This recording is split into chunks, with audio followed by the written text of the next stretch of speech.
이거를 지역 감정의 원조로 볼 것인가 안 볼 것인가. 제 판단에는 김형욱을 아까 왜 공격했잖아요. 네. 김영삼이 초산 테러를 당합니다. 자동차에 웬 괴한 2명이 예.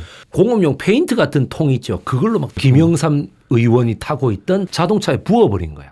보통 그래 되면 위축되거든요. 아, 김영삼 의원이 어딜 봐서 위축될 사람입니까? 더 난리가 납니다. 김영 나와! 하면서 완전 막 더 난리가 납니다. 그래가지고 말이죠. 뭐 자기 편들은 국회의원들 다 줄 세우고요. 자기 편 안 되면 다 독재의 하수인으로 알겠다 하면서 내통하고 있는 걸로 알겠다 이런 걸 그렇게 얘기할 정도였습니다. 그렇게 한 방 찌름으로써 기백을 죽여버리려고 했는데 오히려 더 살아나. 예, 그렇게 된 거야. 잘못 건드린 거죠, 한마디로. 그러니까요. 예, 그러니 이제 이러한 테러를 겪고 나서 자기가 나 대통령 해야 되겠다 하고 나왔을 거 아닙니까? 네. 그런데 경선에서 김대중 의원한테 지게 되죠. 그러고 71년 4월 27일에 치러진 대통령 선거에서는 94만 8천 표라는 어떻게 보면 좀 적은 표차로 그게 상당히 고무신 선거였습니다. 왜 유세 나오면 고무신도 주고 그 단팥빵도 주고 매표 행위를 예, 많이 했습니다. 그렇다고 민주당이 또 안 했느냐 그런 것도 아닙니다. 그럼 저쪽에서 하고 있는데 그럼 우리 어떻게 해? 이런 것도 있었고. 그래서 1971년도 김대중 후보가 내세웠던 연설의 주 내용은 삼선 개헌을 주로 공격하겠죠. 이번에 만약 나를 이기게 해주지 못하면 박정희 씨가 다시 청와대로 들어가게 되면 다시는 우리가 직선제를 할 수 없을 것이다. 대만의 총통제를 아마 가져올 것이다. 그렇게 하는데 박정희는 또 뭐라고 얘기하느냐. 박정희 대통령은 선출직 공직자로 나를 뽑아주시오 하는 이런 연설은 요번이 마지막이 될 것이다. 이렇게 얘기를 합니다. 자, 어느 말이 맞느냐. 결국 둘 다 맞았습니다. 선출직 공직자로 다시 뽑아달라는 말 안 했죠. 유신체제가 됐으니까. 개헌했으니까요. 예. 그 다음에 DJ도 그 말이 맞았죠. 네. 그러니까 어느 쪽이 더 민주주의냐 여러분들 판단하시기 바랍니다. 그럼에도 불구하고 1월 27일인가 그때 네. 김대중 대통령의 동교동 자택에 마당에서 폭발물이 진짜 터져요. 이 대선을 3개월 앞두고. 폭발물이 터지니까 여기를 누가 저질렀느냐라는 거를 놓고 뭐 중앙정보부의 자작극이다 아니다 진짜로 김대중 후보를 테러하기 위한 뭐다 박정희 대통령을 원하는 사람들이 그렇게 갔던 거다 뭐 네네. 김대중 후보 측의 자작극일 수도 있다. 영구 미제 사건입니다. 그래요. 이 사건이. 그러니 YS와 DJ의 입장에서는 모두를 용서하고 가는 방법도 있겠지만 이게 또 사람들인지라 다 의심스러운 거예요. 그렇죠. 이제. 이 상황에서 아까 선거의 제갈공명이었던 엄창록하고 네. 갈라지게 됩니다. 이제. 그리고 그 갈라지게 되는 더 결정적인 계기가 2월 달에 예. 이 서울 지역의 민주당의 오랜 의원이었고 민주당 대선의 상임선대본부장을 맡고 있던 정일형 변호사. 요 정일형 박사의 집에 대화재가 납니다. 그 봉원동 자택에서 대화재가 나면서 아니 그 선거 조직에 관한 문서들 이런 게 다 불타버렸어. 그리고 정일영 박사와 이런 분들이 다 모아놨던 장서들 있잖아요. 예. 그것도 많이 탔어요. 그런데 그게 경찰 수사를 하고 나서 뭐라고 했는지 아세요? 고양이가 네. 낙엽을 아궁이에 물어서 옮겨갖고 생긴 화재다 이랬대. 그러니까 그러니까 이태용 박사님은 뭐라고 했냐면 무슨 소리냐 내가 매일매일 아궁이가 불날까봐 얼마나 그거 하는데 고양이는 어디서 가져온 고양이야 그게. 고양이도 안 키우는데. 그러니까는 뭐 길고양이가 들어왔겠지 뭐 이러면서 정말 누가 봐도 이거는 심증은 99.9%인데 네. 물증이 없네. 지금 같으면 컴퓨터에 뭐 백업도 해놓고 다 해놨겠지. 그때는 그런 게 어디 있습니까? 딱 지하 창고에다 이렇게 해놓은 거지. 지하 창고가 불이 난 거예요. 그러면서 이제 엄창록하고 김대중 당시 대선 후보는 이제 서로 갈 길 갑니다.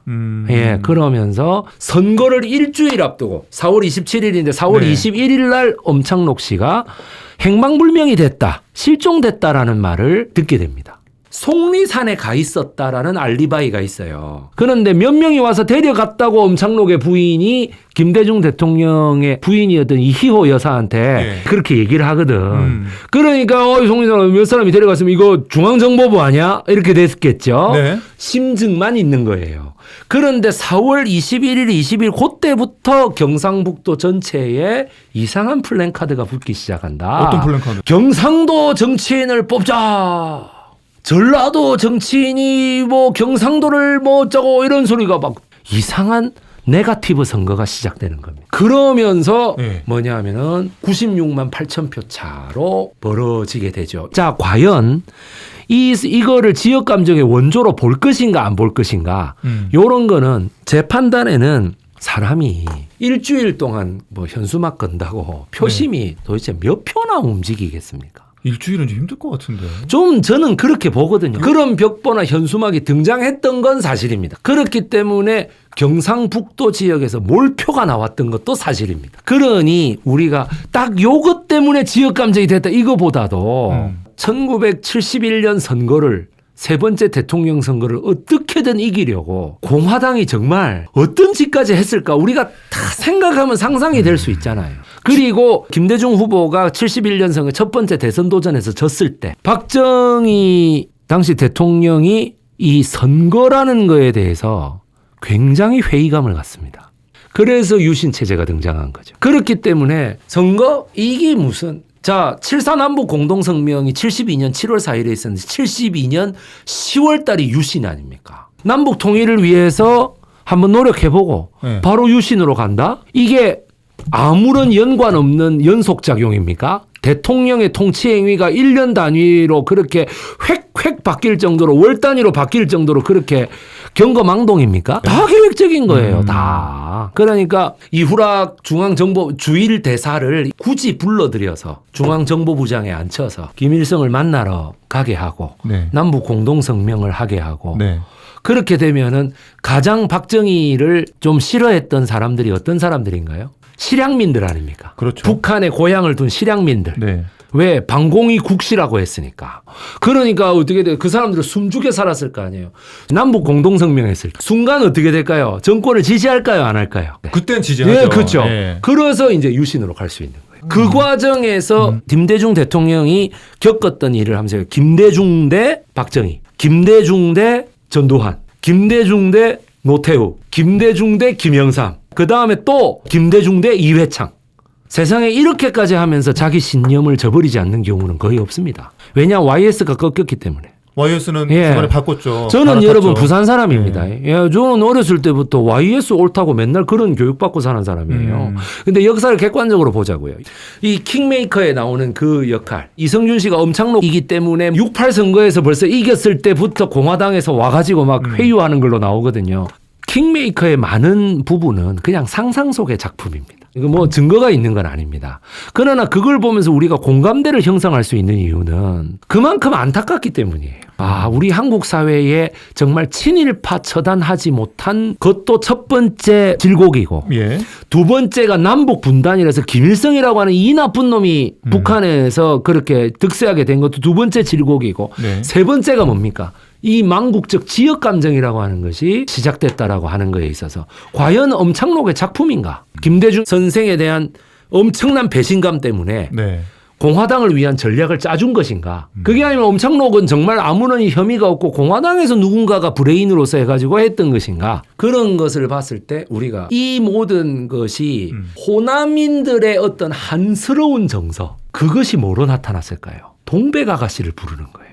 그게 해태 타이거스라는 문화현상으로 나타나는 겁니다.